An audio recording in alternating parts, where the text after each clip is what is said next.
여러분, 어제 문재인 대통령의 현충일 추념사와 관련해서 자유한국당이 일제히 비난을 하고 있습니다.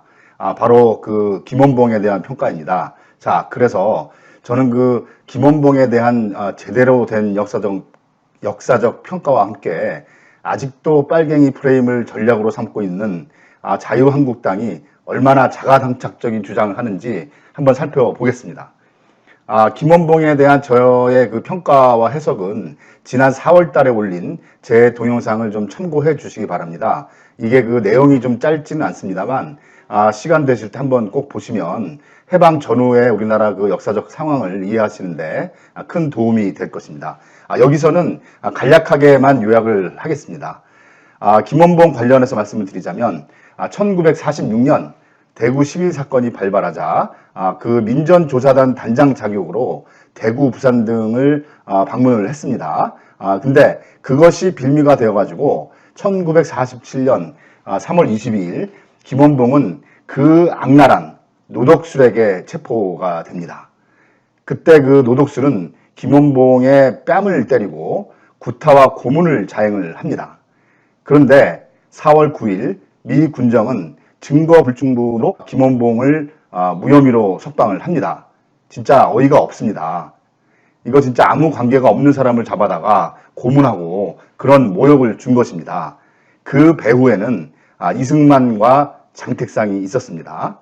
여하튼 중요한 논점은 그 동족을 체포하고 고문하는데 앞장섰던 그 악질 친일 경찰이 우리 독립운동의 거두를 총파업 배후 인물로 몰아서 체포했다는 것이죠.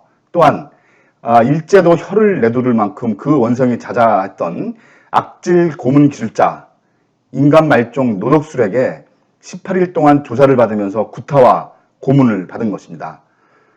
정말 이거 22살 때부터 광복을 맞아서 귀국한 48살까지 26년 동안 일제와 끊임없이 싸우면서도 한 번도 받아보지 못한 창피였습니다.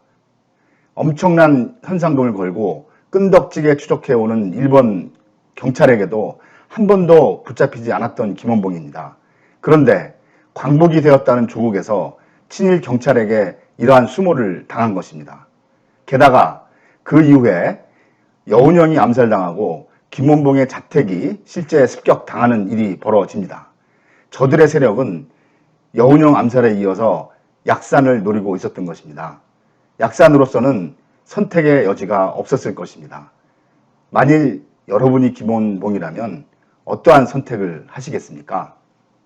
자유한국당은 김원봉을 빨갱이라고 말하기 전에 자신들이 누구의 후예인지 살펴보시기 바랍니다.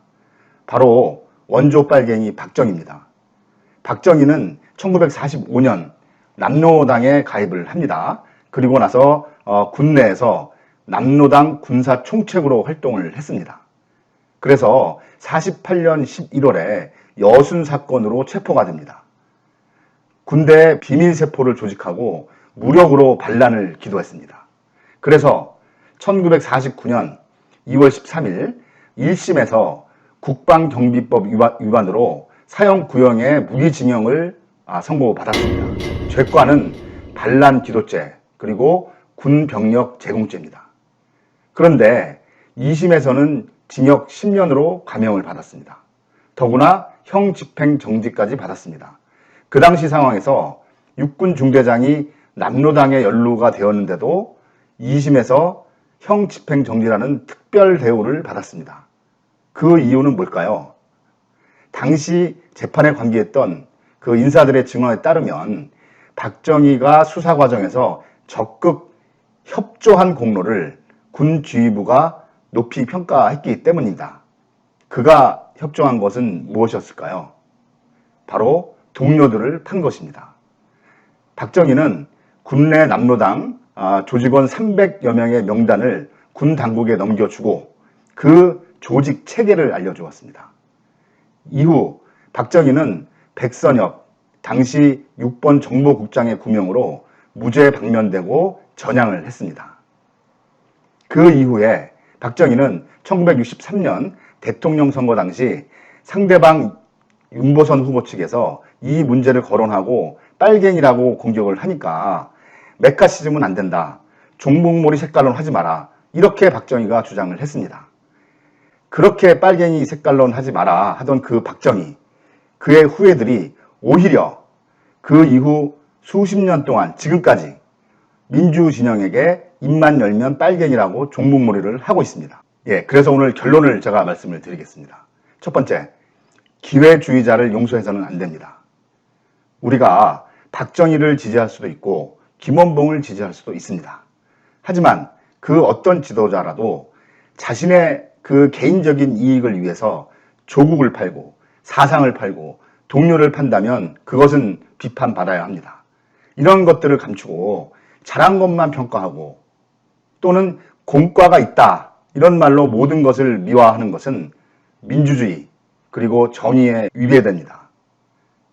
박정희는 분명히 황군 장교로서 조국을 팔았고 남로당원으로서 동료를 팔았습니다. 또 권력을 잡기 위해 그 권력을 유지하기 위해 불법적으로 민주주의를 여러 번 유린했습니다.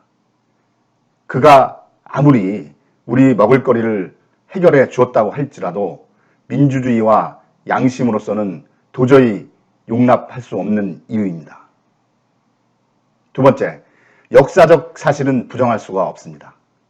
한국당은 자신들이 숭배하는 그 박정희가 빨갱이였다는 명백한 역사적 증거를 모르는 척 하지 마십시오. 손바닥으로 하늘을 가릴 수는 없습니다. 원조 친북 빨갱이, 박정희 사진을 당사에 걸어놓고 어떻게 김원봉, 심지어 문재인 대통령을 빨갱이라고 할 수가 있습니까? 당리 당략만을 위해서 근시안적으로 역사를 부정하고 왜곡하는 것은 우리 민족과 대한민국 전체를 모독하는 일입니다.